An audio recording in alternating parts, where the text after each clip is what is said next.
Welcome to the Global Journalism Seminars. This is The Briefing. Soon after Spain won the FIFA Women's World Cup, celebration turned to outrage when Spanish football chief Luis Rubiales kissed player Jenny Hermosa on the lips without her consent. When we polled our journalists to ask what their reaction was to the footage, 42% said they thought the behavior was completely unacceptable. 29% said it made them uncomfortable, and 7% said it didn't concern them. Prompted by criticism in Spain and beyond, Rubiales recorded a non-apology video and put out a statement from Hermosa saying the kiss had been consensual. But those were not Hermosa's words. Rubiales' team had made them up. Spaniards learned about the cover-up from Relevo, a young sports news site founded in 2022. Relevo revealed two crucial things: that Hermosa never said the words in the statement, and that she had declined to help Rubiales, who pressed her to appear in his apology video. Today, we are joined by two key members of Relevo's newsroom: video editor Marta Caparos and communities editor Fermin Elizari, who's leading an innovative social media strategy with a focus on TikTok, Instagram, and Twitch. That's the briefing. Let's begin.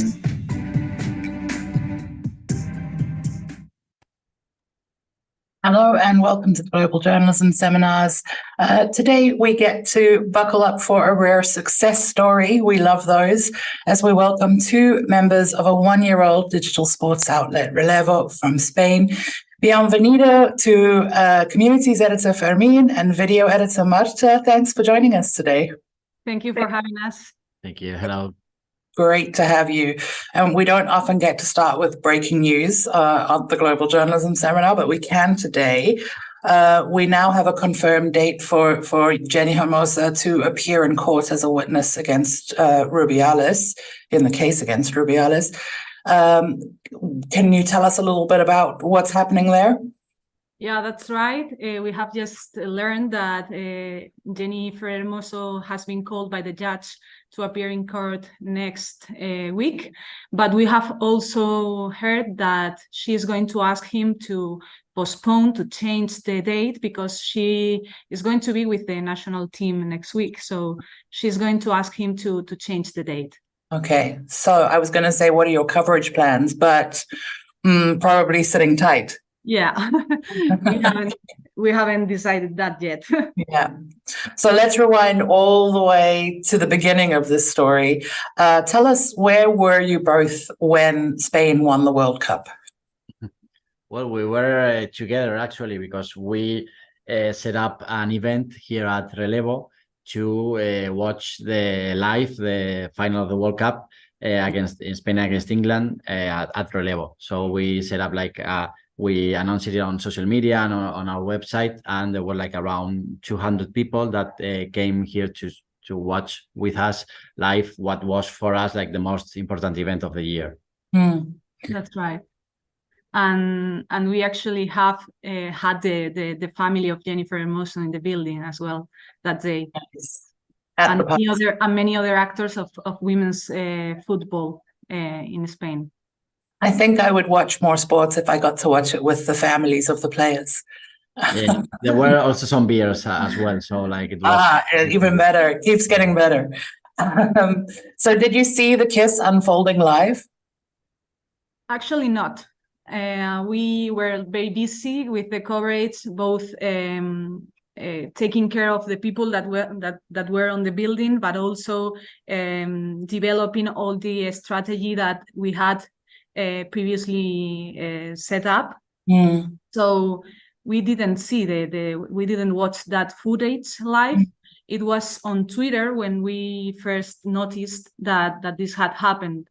And we also were following another story, because we knew before it was public that the dad of Olga Carmona, who was the player that scored that goal that day, had passed away. And so we were trying to find out what happened, what was the relationship. did she know that when she was playing?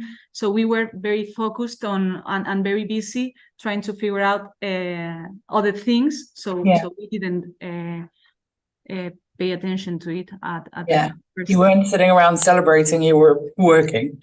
Yeah. Got it. So when did you decide, okay, this is a story and this is a story we're going to follow? Yeah, it was later that evening when we arrived home and everyone was a little settled down, when we started talking about the implications of this story and the relevance of it. And not only because what had happened that day, but also because of the history of the federation and their relationship with the players, because it was a long story. So yeah. Okay, good segue. Tell us a little bit. I think people think that this kiss happened in isolation, but really it didn't. There's a long history there. So tell us a little bit about the history of the women's side within the Spanish Federation. Yeah, after the Euro Cup held in 2022, the players were feeling that the federation was not investing so much on them. Take into account that some of the players were playing in Barcelona, in Barça, being Barcelona one of the leaders in terms of women's football and their work with them. So they knew that there were some steps that could be made in order to enhance their performance and also the visibility that the national team had. I mean, there were many aspects that they were claiming to be assessed. So they had some internal meetings with the federation, but they didn't feel heard. So some of the players sent a letter to the federation to say they weren't available for the national team unless they made some changes. The thing that happened was that the federation didn't hear us, didn't hear them. I mean, so there was a conflict named Las 15 after the 15 players that sent that letter, and that's a conflict that lasts. I mean, to these days, because there are some players that hadn't come back to the national team. Yeah, and also their former manager, the coach, wasn't like it was very criticized because he didn't have like any professional experience before his former position, no? And he was like very, very criticized because of that. And there was like a different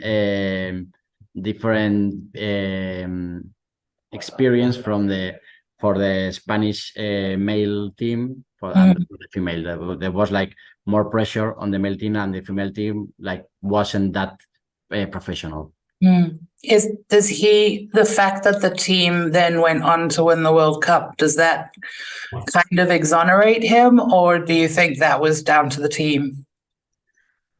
I think that there were some changes that they made ahead of the World Cup, and I think that's something the players considered, and that's why some of them came back.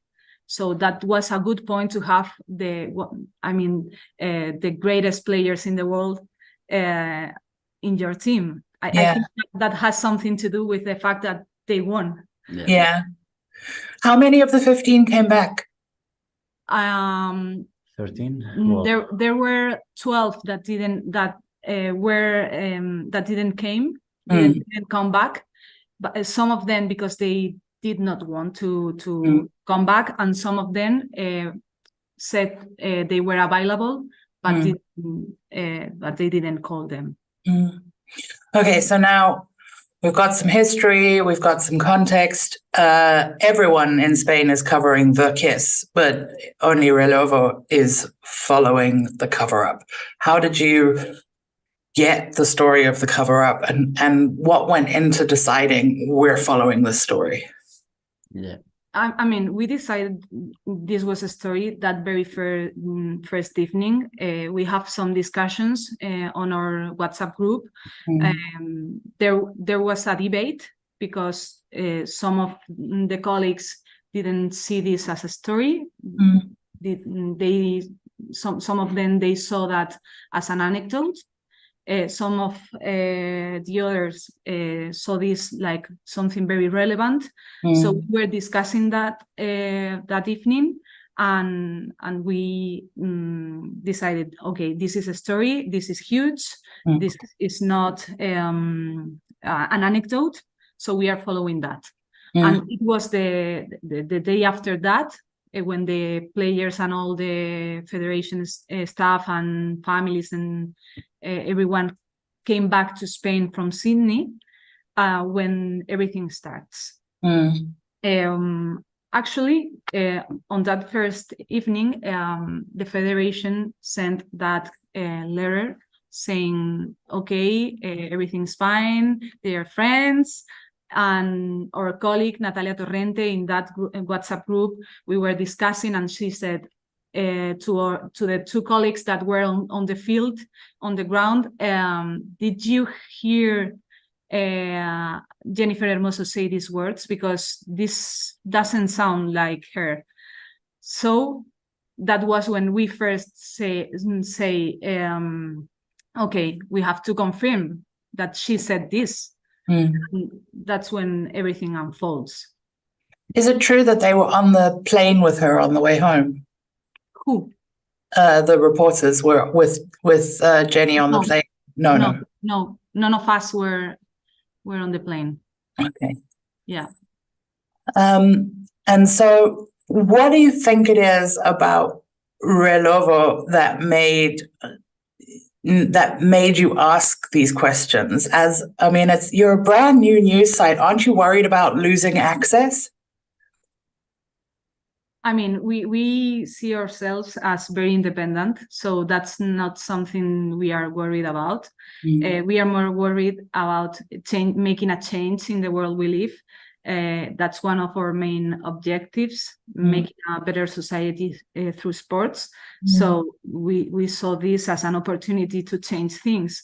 I think the impact, the information and all that happened has made in the structure of football in Spain, not only in women's football, but in all the football structure in Spain has been huge.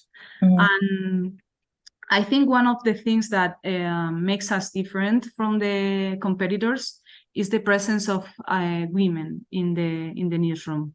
I think it is very important to have a diverse newsroom, because that's what made us put our eyes on this story and see the importance and the relevance of what had happened.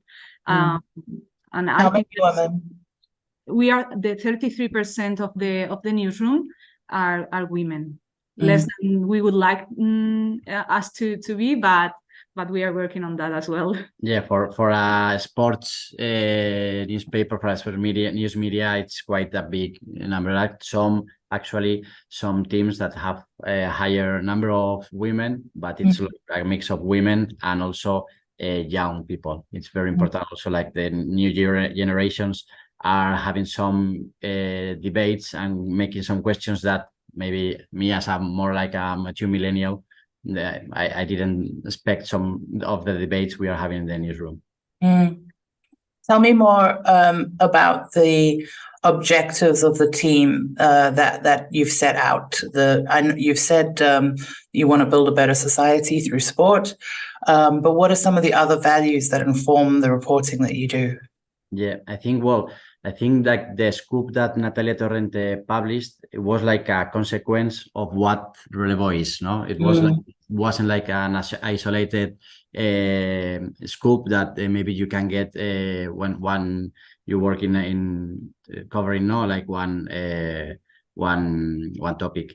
Relevo is we are 1 year and a half old. It's the new sports media of Vocento, which is one of the main media companies in Spain, and we didn't have a new sports media. No, as maybe Unidad Editorial has El Mundo, or Prisa, Unidad Editorial, sorry, Marca, and Prisa has Diario As, no? So we thought, okay, we want to launch a new sports news media, but we want to do it in a different way, no?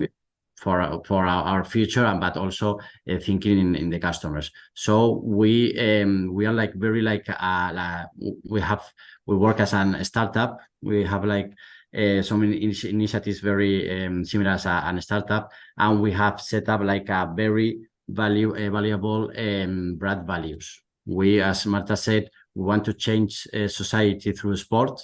So we are not like a traditional sports news media that is only speaking about the competition or what Leo Messi has done. Okay, of course we do that, but we also think like as sport as a really a search engine that can as a way to change society. So we have like 4 brand values that are innovation. Like we need to innovate always. Independence. If we have like a very important scoop, we are going to publish it no matter what happens or what company can harm us. Also, we are like very ambitious and non-conformist, and also we are very inclusive. And this is like the last, I think this last brand value is what led us to do this coverage. We sent 2 reporters to the World Cup. It was in Australia and New Zealand. It was like very expensive.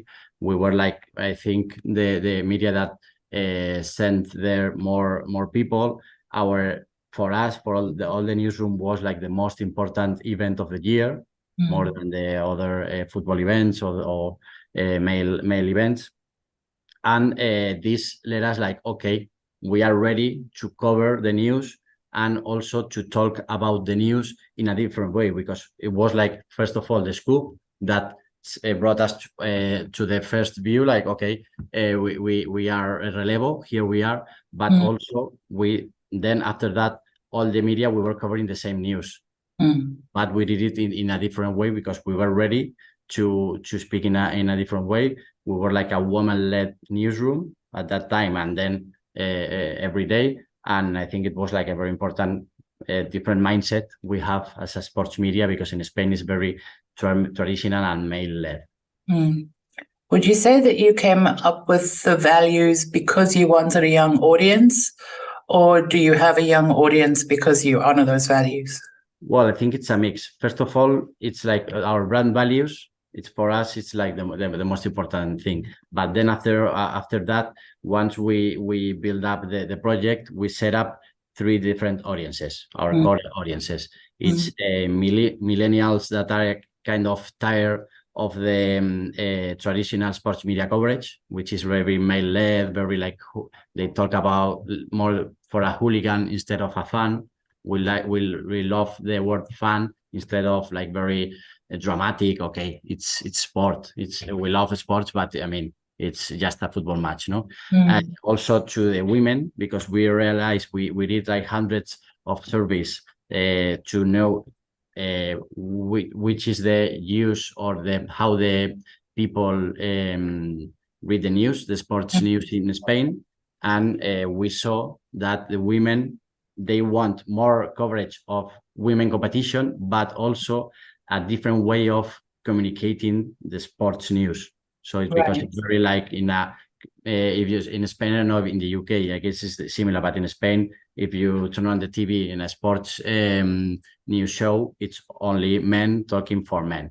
No, and also for Gen Z, the Gen Z audience, we saw that they are not in consuming sports news on websites or newspapers; they are on social media. So we set up our content strategy through with our values, and also knowing which are our focus audience.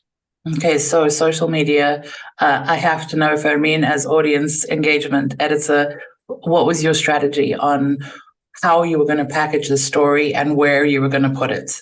Did it differ by vertical? Yeah, our first goal is to speak to the customers to our key platforms in a very native way, no? The way like Jen said uses TikTok, we want to speak as a maybe more similar way to create content as a content creator than a traditional journalist. So one of the decisions we decided at the beginning was, okay, maybe Natalia Torrente is going to bring the scoop, what we all know that for a journalist, it's so relevant. I mean, it's your information, but she shared the information with all the newsroom. And then we decide, okay, we have, for example, on TikTok, we are very focused on Gen Z. So it's going to be one of our content creators, which is like around 25 years old.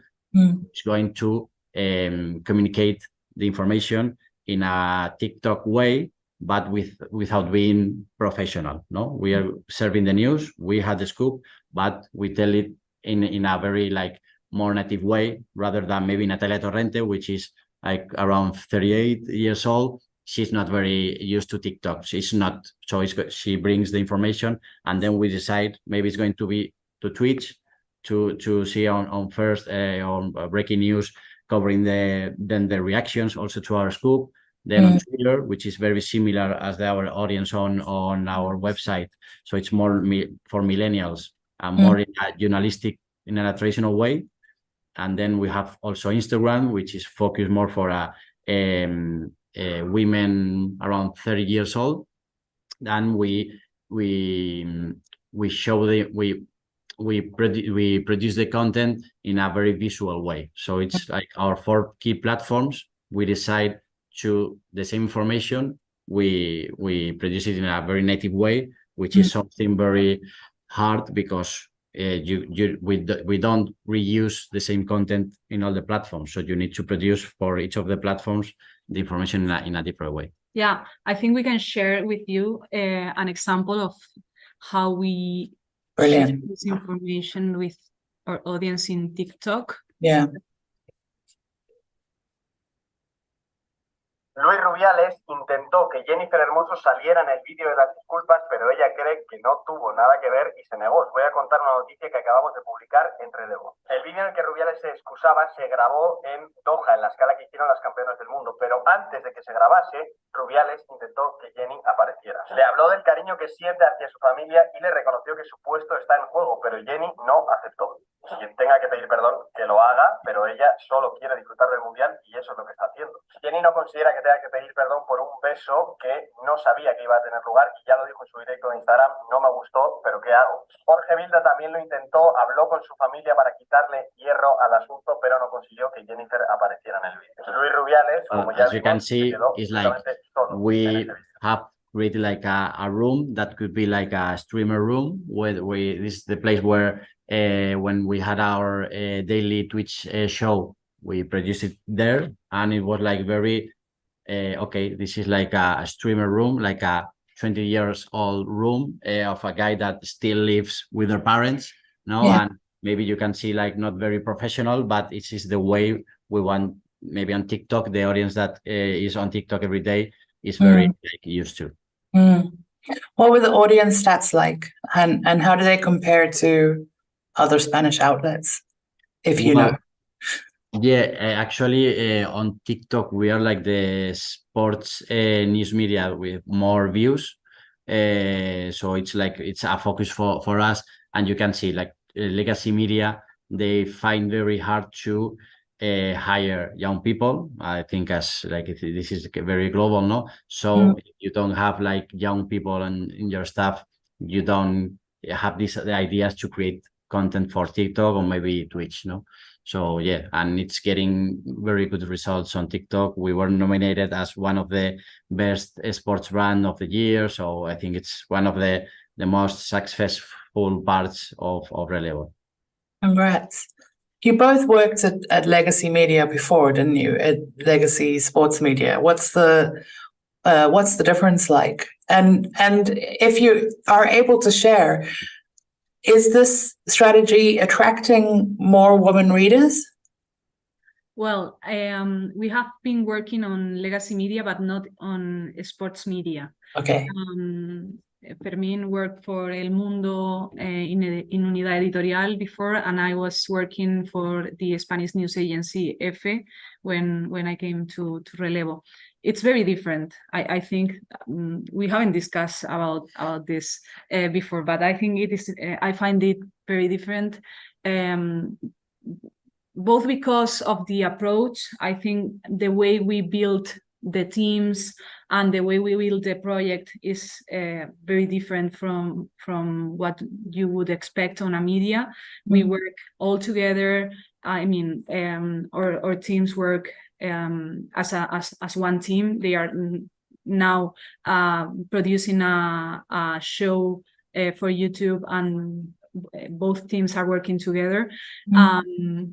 But also on the strategy, building our audiences, talking to the users, having the user on the center of everything we produce. I think that's something that has helped us a lot when we're debates on the newsroom. Are we doing this on this way or on this other way? Well, what would our audience expect from us?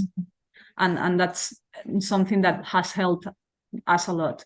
And yeah, it's having an impact on the audience because, for example, 77% of the traffic in 2023 in the website came from stories that were stories about women. So something that gives you a sense of the importance of covering that area. And so, for example, from this very specific coverage, I have the figures here. Relevo's audience increased 50% during August as a result of Rubiales' coverage, and around 20% of the traffic during August and September came from stories related to the case. So yes, I mean, I think it helps. Yeah, sounds like it.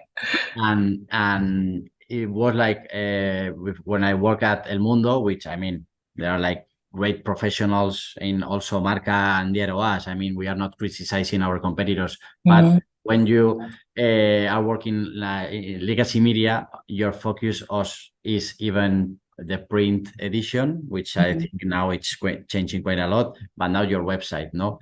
And I remember that my previous conversations so many years ago with the video director of El Mundo, I mean, it cost me like around 1 month of negotiation to create a new YouTube format for the World Cup of some years ago. Now with Marta, like our video team and social media team, we are very aligned on the strategy, and this is also because we had the chance to think, because we this is going to be our second year. I arrived at Relevo on January 2022, and Marta just a couple of months ago and we didn't have we launched our project on social media in May, so we had like around 4 months to work on a strategy and to think, and now we don't have that time to think, no?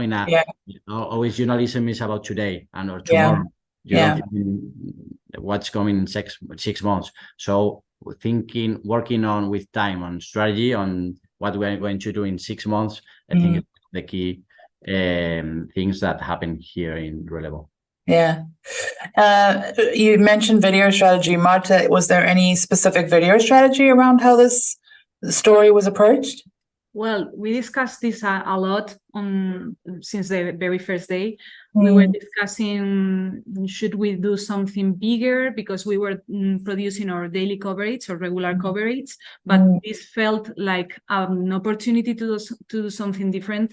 And since my team is formed by journalists with experience in the audiovisual industry, we felt that it was time to jump and to do something bigger.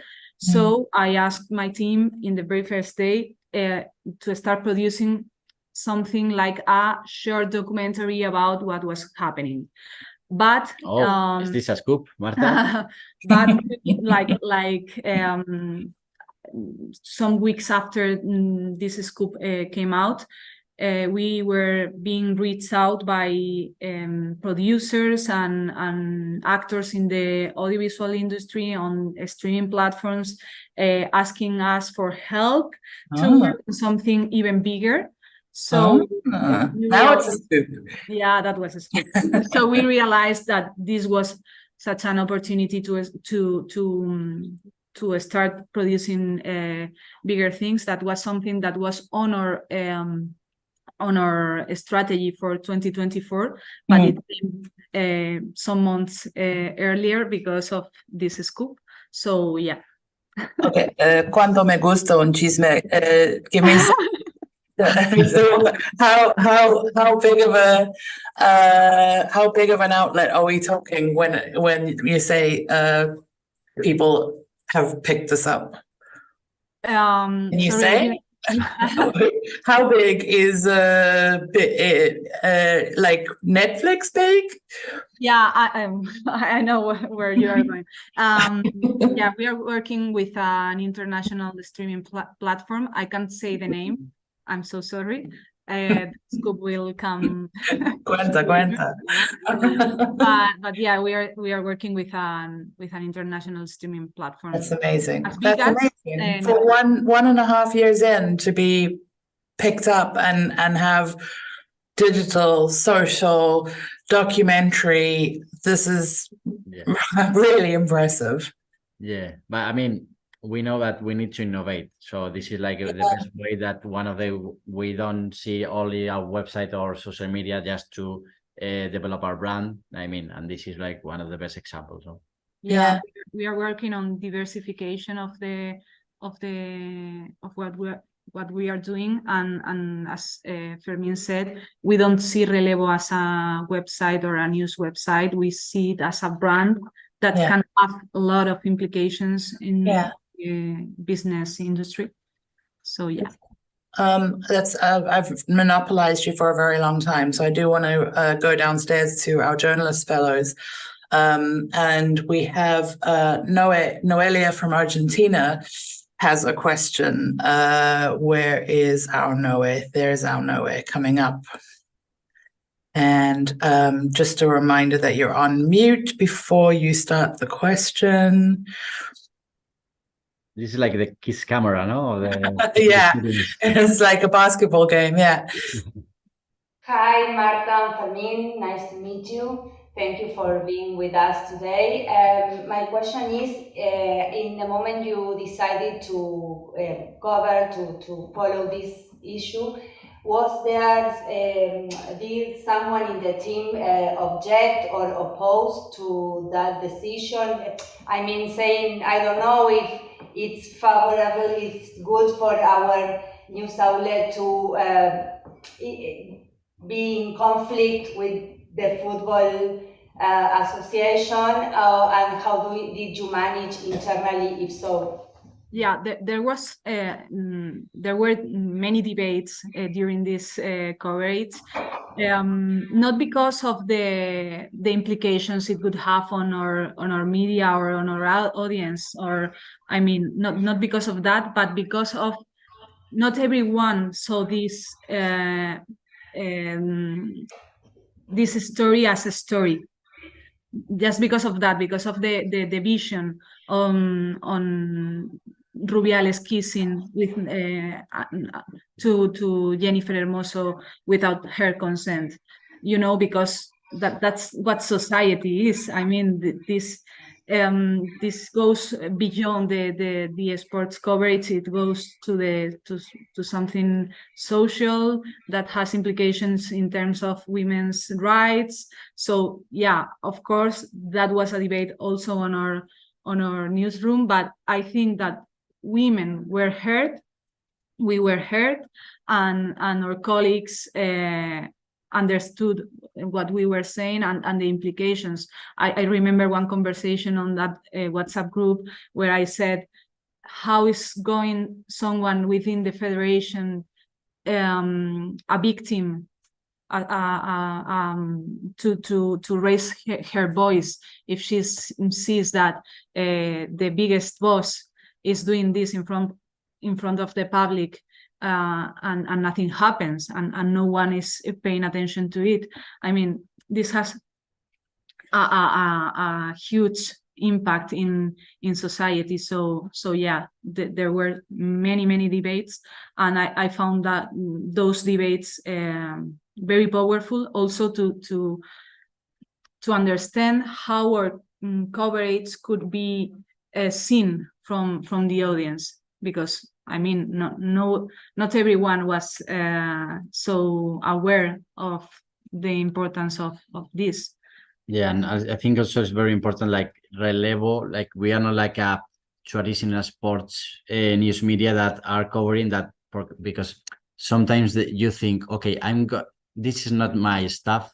I'm not going to publish this because it's going to create me some problems with the federation, and they won't give me any football player for the next round of their interviews. No, because okay, I'm sports news media. I mean, I want to interview Leo Messi or Jenny Hermoso, no? And if I get in trouble with the federation, I won't have these kind of benefits, no? No, we are more like, we are sports news media, but also we want to change society. So maybe legacy media as El País or El Mundo, they can see more as like, okay, they are doing good journalism in sports. Because sometimes you can feel in Spain that, okay, sport journalism is not a very quality sport, it's a very quality journalism. So, yeah. I'm going to go to Hong Chao from China next, but before we do, I'll just say to the people on Zoom that if you have questions, you can use the Q&A feature to add your questions for Marta and Fermin. But Hong Chao, go for it. Hi, congratulations to your great investigation. I have a question relating to language use. It's a very detailed question. I'm very surprised that after the investigation of the cover-up and the waves of public reactions, you still in this conversation refer to the incident as... We can't hear. We cannot hear you. I'll repeat the question for you. Okay. Hong Chao, do you want to try just projecting a bit more, but I'll summarize at the end. Yeah, I'm surprised you still use, you refer to the incident as kiss, quote unquote kiss, and I'm just concerned that this deployment of such corrupted language may actually help to romanticize the nature of the act, and why don't you just call it as some sexual harassment and power play directly? Okay, that could be my language, to be fair, instead of their language. But Hong Chao says she's surprised that we refer to the incident as the kiss, which sounds quite romantic. And should we not refer to it as sexual harassment and not like sounding like an innocent little thing? No, we did you have discussions about language? I can't remember of any discussion about this. I think once we had this debate on this WhatsApp group and discussing the implications of this, we were pretty aligned that this was sexual harassment. So we started using sexual harassment, non-consent, kiss. So we were pretty consistent on that language.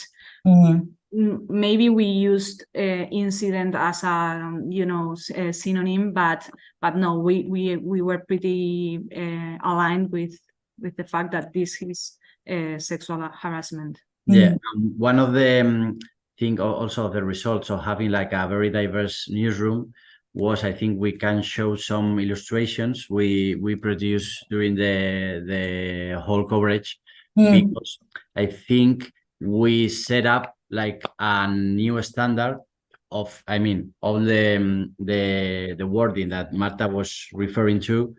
It's not very common. Maybe it's common for us as journalists, but it's not common at all for like traditional sport journalism in Spain. That it's like around 50 years old, man, that maybe, I mean, you are not anti-feminist at all, but you, for example, there was like a cover print for a very popular sport media here in Spain that said Jenny Hermoso, how was it? Let Let Rubiales down, no fall down. I mean, like she was. I mean, the victim was was Rubiales, not Jennifer Hermoso. instead of. I mean, and they weren't trying to say that Jenny was responsible for that, but on their mindset, Jenny deja caer a Rubiales. So I mean, it's not a victim, and for us, we didn't do this kind of coverage at all because we had a diverse newsroom. We had a lot of debates. There was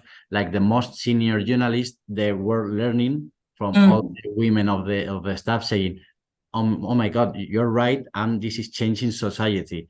And we, I don't know if you can show. We can do it, no? Yeah.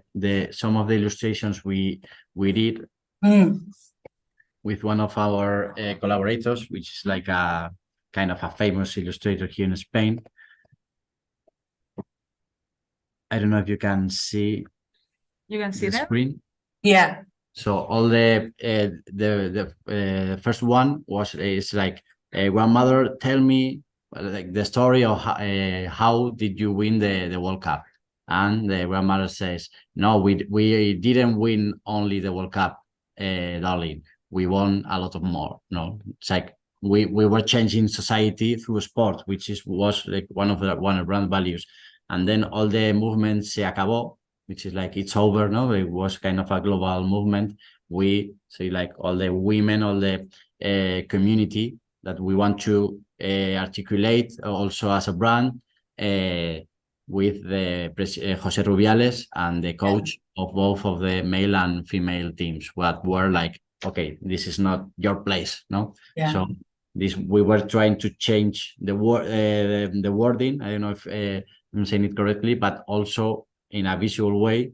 We want, and these illustrations had like millions of impressions. Yeah. Were like a lot of politicians sharing this, and it was like some influencers they were sharing for free our content and saying you need to follow Relevo because they are treating this as in a respectful way, but also to treating women as I don't know how to saying like you need to follow this because they are like the best actors, the best news media to speak about this issue. And this led us, before the World Cup, we have on our Instagram page, 20% of our audience were women, and now it's 30% of our, which is quite a lot for a sports media. It can be more, and it needs to be more. But I mean, we want a lot of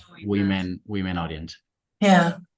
So I should probably apologize. It was me who framed it as the kiss. That's my elder millennial showing through. Consider me educated by the seminar. Thank you. Good point, Hong Chao. Omar, sitting next to Hong Chao from Burkina Faso, has a question. And you're just on mute, Omar. Hold on 1 second while we get your audio up. There you go. Go for it.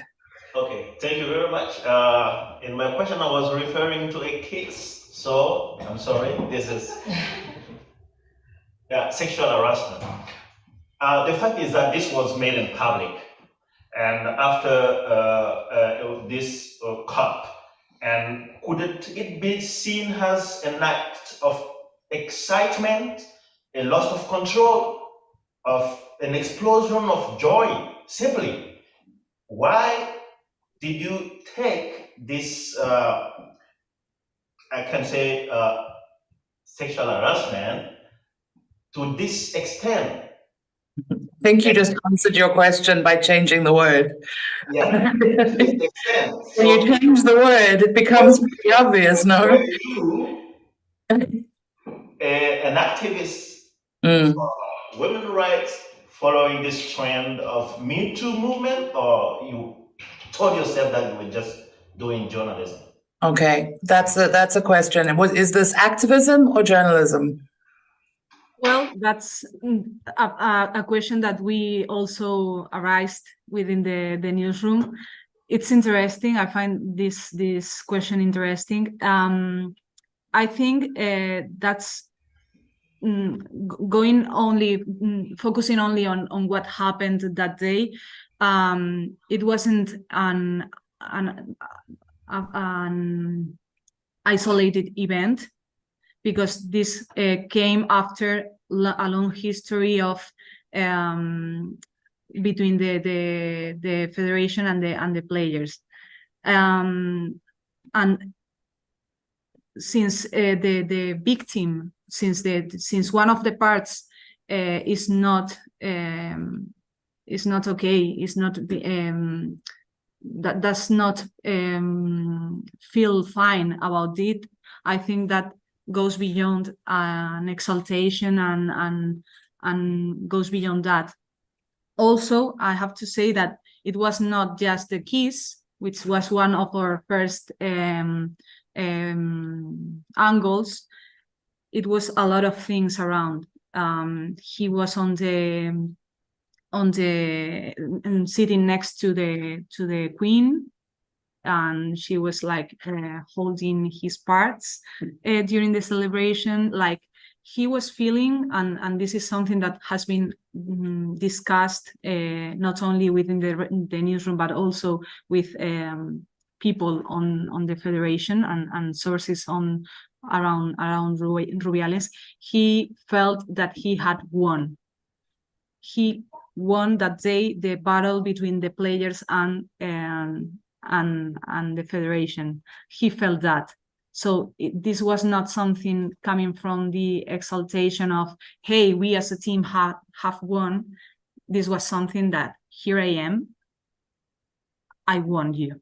Yeah, and it wasn't like an isolated issue. It was like Ruiz Rubiales, like 1 year ago, El Confidencial, which is one of the most influential newspapers here in Spain, they published and Scoop were like, he used money from the federation in a party where they were prostitutes. So, and I mean, this was, and if he would have said, okay, this wasn't, my behavior wasn't appropriate, I mean, and I say sorry, I mean, I think it would change a lot the narrative and Absolutely. the things. But instead of that, he manipulated the press release, and he lied. And he pressured Jennifer Hermoso, and he pressured her family to say what he wanted to communicate. So I think that there are many aspects on this story that show that this wasn't consent, this wasn't something isolated, this was something bigger coming from someone who had authority and pushing pressure on someone who was on a lower level in terms of the structure. Yeah, you know. But I mean, it's a very good point that maybe we had a different approach depending on the platforms as well. Yeah. And sometimes we, for example, on Instagram, we were way more activist than maybe on our website or maybe Twitter. But I think if you have an editorial approach, which for us is like, this is not appropriate and this person cannot be any day more here, we decided maybe, and we had a lot of debates, and I think maybe some of the more senior editors that they do like a more serious work, sometimes they can be a bit uncomfortable with some of the illustrations we have produced, because I mean, this is, I mean, we are here and this is for us, and it was like very activist as well. So sometimes on social media, if you want to engage with our audience without losing that we are a newspaper and we are in the news industry, sometimes if you want to engage more with your audience, so that you can engage more, be more activist. But since we are always producing this since an informative perspective, always led by independent information and news gathering, I think that it's ethic and it's journalism. I have a question from online. Marta Iranzo Cabrera says, she's a journalism researcher. If you had to balance the weight of the different content that you created for the social channels, which weight did each have in the success achieved amongst younger audiences? Wow, very good question. I think it was, this is like the best example of the whole Relevo. I mean, you cannot understand the paper that which role played our website. I think at the beginning, first of all, was the information was very Natalia Torrente that drove everything, and then it was like, okay, we decided once we publish the new.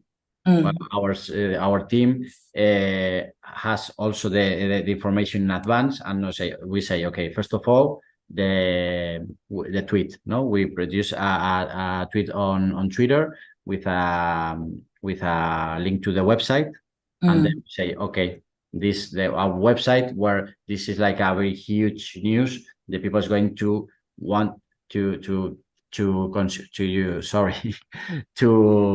read the story, the whole story. Then we go to Instagram and we decide, okay, we publish the scoop right away with maybe like a regular picture and the information in the copy, and then on Twitch for a live coverage. No, and we publish, maybe Natalia Torrente comes to our live stream, and then we see all the reactions that are coming after our scoop, no? And then we go, TikTok is more like, it's not for us, it's not like a platform for the breaking news, but sometimes it can be with this video, but it's more for the giving context. Instagram and TikTok for us is more for give context about this, because these are days that it's like all the time breaking news, and instead of publishing 15 posts that sometimes we do in special occasions, we say, okay, we think in the customer, in the user and the reader, and okay, you need to know this. So it was quite a balance. I couldn't say which platform had more impact. It was a mix, because the people that is using Instagram for reading news, they won't go to the website. But if you, for this very special scoop, you need to go to the website for being like very like know all the big picture, no? There's a question from Anonymous that says, do you think if Spain hadn't won the World Cup and the incident between Rubiales and Hermosa hadn't happened, would there still have been such scrutiny around Rubiales and the RFEF's treatment of the women's team and manager Jorge Vilda eventually leaving his role? I don't think so at all, because, you know, there had been this history, this conflict of the 15 players that sent that letter, and they weren't heard. I mean, it was very important, unfortunately, to have Luis Rubiales showing the world what had been happening in private. In other terms, of course, but yeah, I think that was very important to happen in front of everyone, for them to be believed and heard for the first time. So no, I don't think it would have an impact at all. To be clear, what is Rubiales in court next week for? What are the charges that he's facing? He's facing 2 charges, one for sexual harassment and other for coactions, for pressing Jennifer. Coercion? I don't know how to say that in English, but for pressing Jennifer Hermoso to say that this wasn't important. Okay. Yeah, and sorry, because I think I didn't answer properly the question from Maria.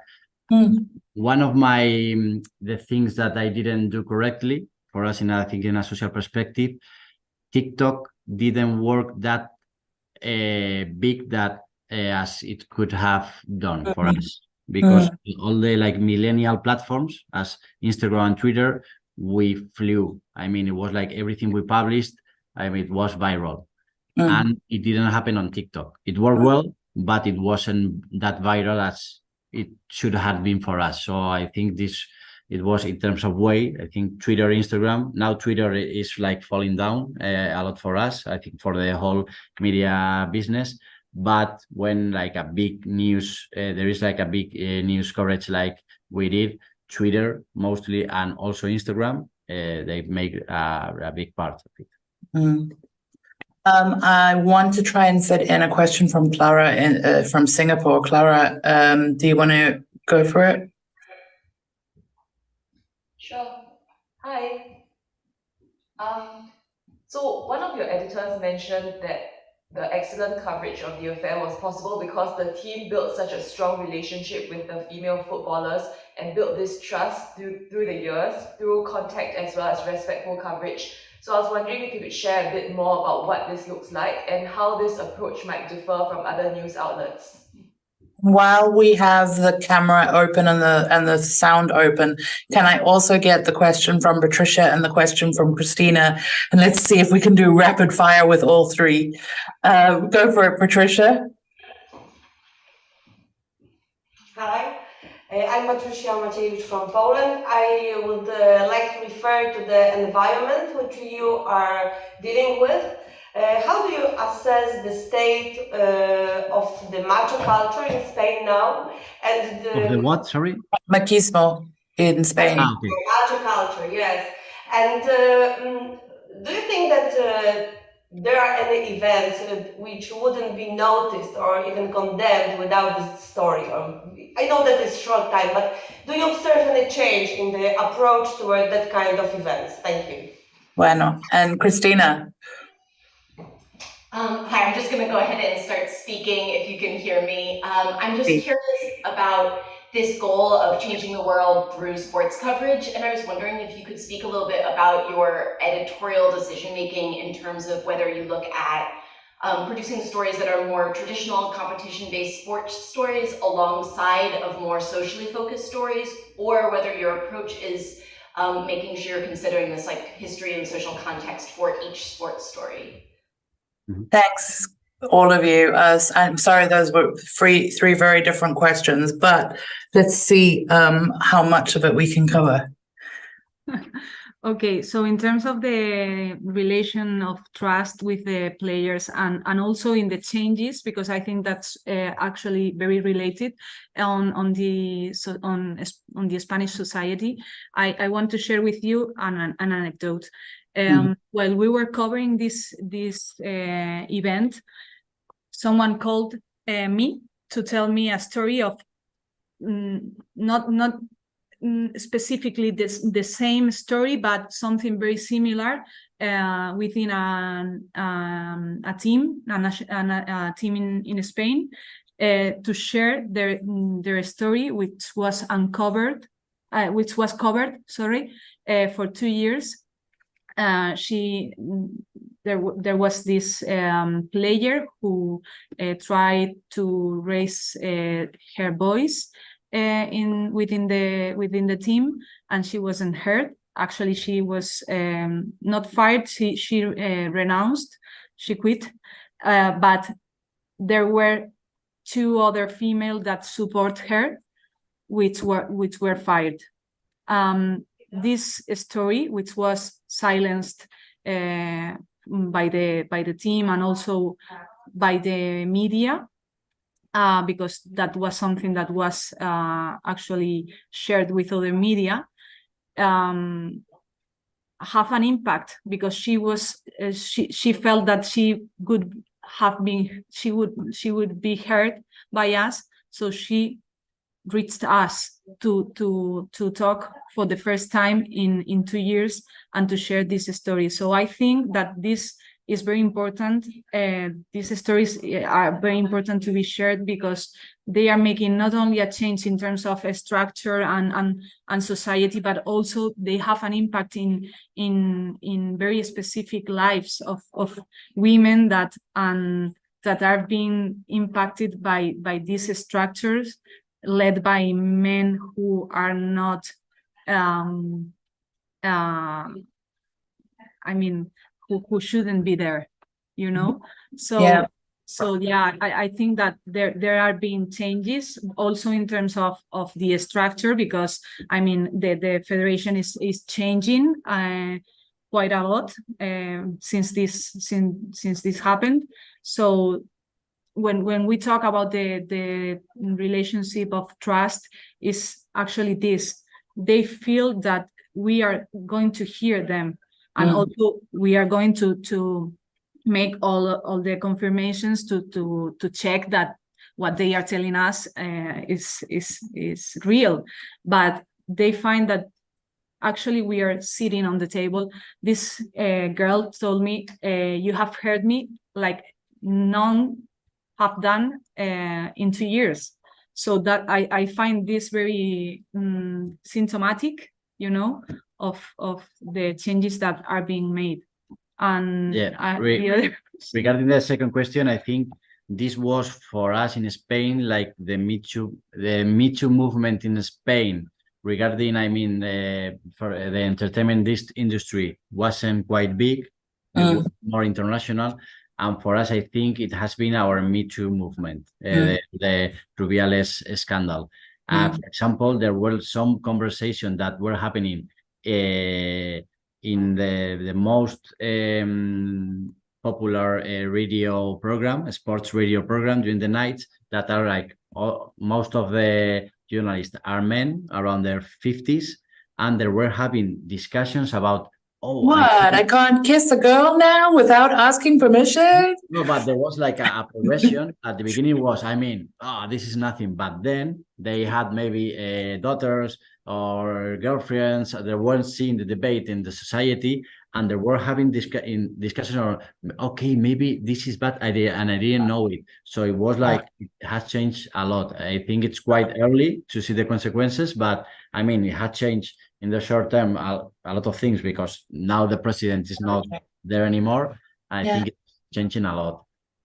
And then the last question was around how do you decide traditional sports coverage? How much is like reporting the stats, the games, and how much is changing society? And can you do both? I mean, we don't have the answer. I mean, this is one of we are like a very open-minded newsroom, and we are having this kind of debates always. I think our challenge, we always try to think in a everyday basis, in a daily basis, and if you think in a daily basis, you always are creating content or news around the competition, what's happening now, and we are trying to think more in a midterm way, like more in what's happening in society, and thinking in formats and in some news coverage, not only thinking around the competition. I think we need to change a lot, but it's always our goal.